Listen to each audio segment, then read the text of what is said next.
در شهر اسلام آباد دادگاه مخصوص سابق رهبر نظامی پاکستان گنرال پرویز مشرف را با خیانت به وطن محکوم کرد. هنگام ارائه حکم گنرال مشرف در تالار حضور داشت. او سال 1999 در نتیجه یک تبدلات بیخون سر قدرت آمده تا سال 2007 در شرایط فوق‌العاده پاکستان را سروری کرده است. حالا مشرف برای طبابت قلب در شفاخانه شهر راولپیندی جای داده شده است. در شهر رمادی عراق بمبگذار مرگ طلب در روی پل حوض ماشین سرشار از مواد ترکنده را منفجر نموده کمش 7 نفر را به هلاکت رساند. در این حادثه که روز 30 مارس به وقوع پیوست 10 کسی دیگر مجروح شدند و عبور و مرور ماشین ها در روی پل غیر امکان شد. برخوردهای گروه مربوط با سازمان القاعده با نیروهای حکومتی عراق در ولایت انبار ماه انور آغاز یافتند. تا این زمان آشوبگران 5 پل را تخریب کردند.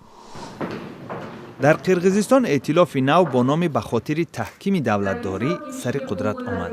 پیش بینی می شود که پارلمانت قرقیزستان تأسیس حکومت نو را دستگیری خواهد کرد.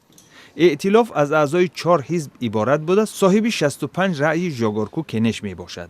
در مجلس قانونگذار قرقیزستان 120 وکیل صاحب کرسی می باشند.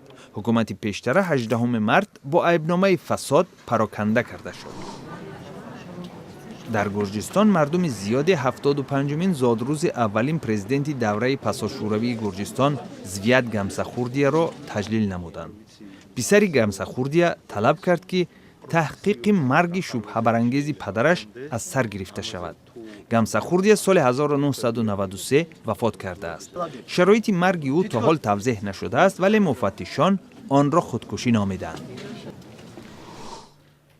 وزارت کارهای خارجی افغانستان میگوید به زودی ایران، هندوستان و افغانستان در مورد استفاده بندر چابهار ایران سازشنامه به امضا میرسانند.